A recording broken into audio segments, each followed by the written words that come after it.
Hello friends, कैसे हैं आप सब। आशा करती हूँ आप सभी स्वस्थ होंगे।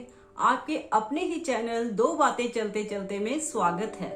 दोस्तों, कुछ ही दिनों पहले मैंने एक छोटी सी इंस्पिरेशनल स्टोरी पढ़ी और मुझे बहुत अच्छी लगी, तो मैंने सोचा क्यों ना आज के इस वीडियो में उसी कहानी को आप सभी के साथ शेयर करती हूँ।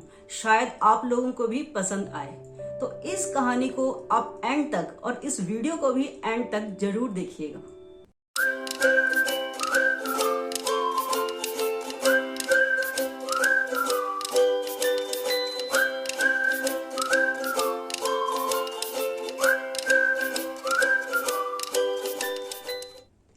एक बार एक महिला अपने 5 साल के बच्चे के साथ दुकान पर सामान लेने पहुंची।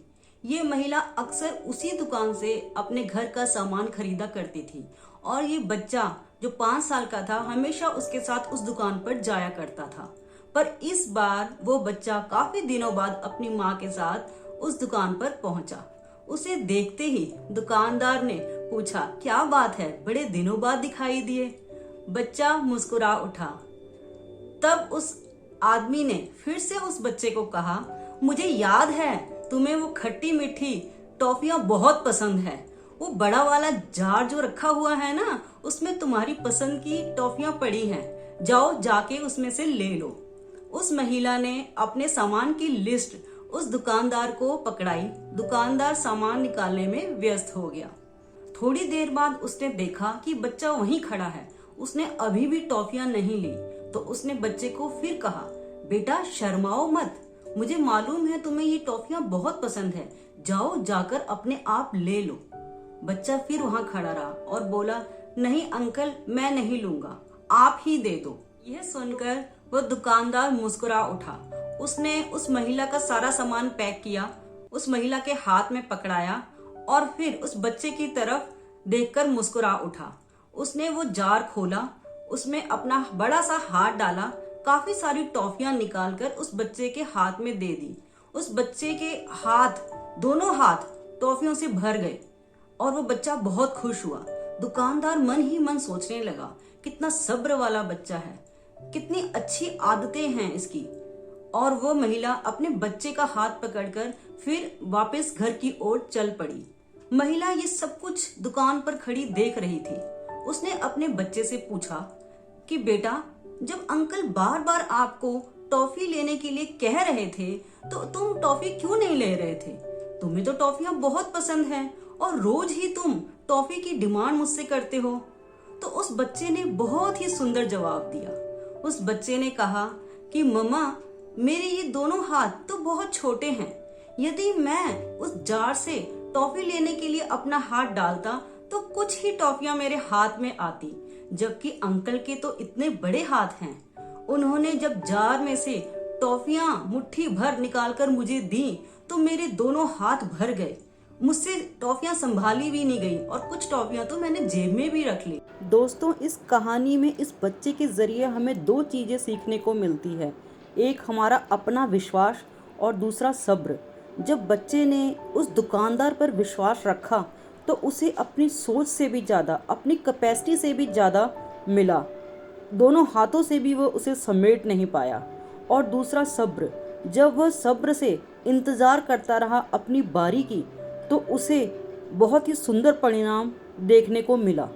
तो ये हमारा विश्वास और जो हमारा सब्र है वो किस तरह से हमारे जीवन में काम करते हैं, चलिए जानते हैं इसी को।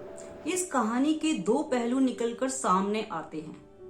पहला ये कि जब भी हम कोई कार्य करने की कोशिश करते हैं, प्रयास करते हैं, चाहे आपकी एम हो, चाहे गोल हो, चाहे कोई ड्रीम हो, चाहे कोई काम आप पूरा करना चाहते हैं, आप उसके लिए जब प्रयास करते हैं तो जो आपकी सोच होती है वो सीमित होती है उसको लेकर, उसके रिजल्ट्स को लेकर। हम इंसान हैं, हम एक पॉइंट के आगे सोच ही नहीं पाते हैं, हम पूरे भविष्य को नहीं देख सकते हैं।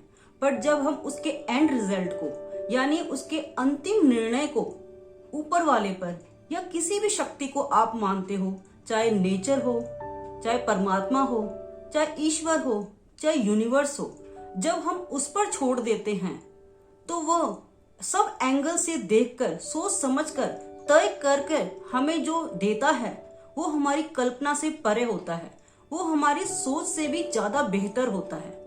तो जो भी काम आप करना चाहते हैं उसके लिए प्रयास करते रहें और फाइनल डिसीजन उस असीम शक्ति पर छोड़ दें। दोस्तों, इस कहानी का एक दूसरा पहलू, एक दूसरा एंगल भी है।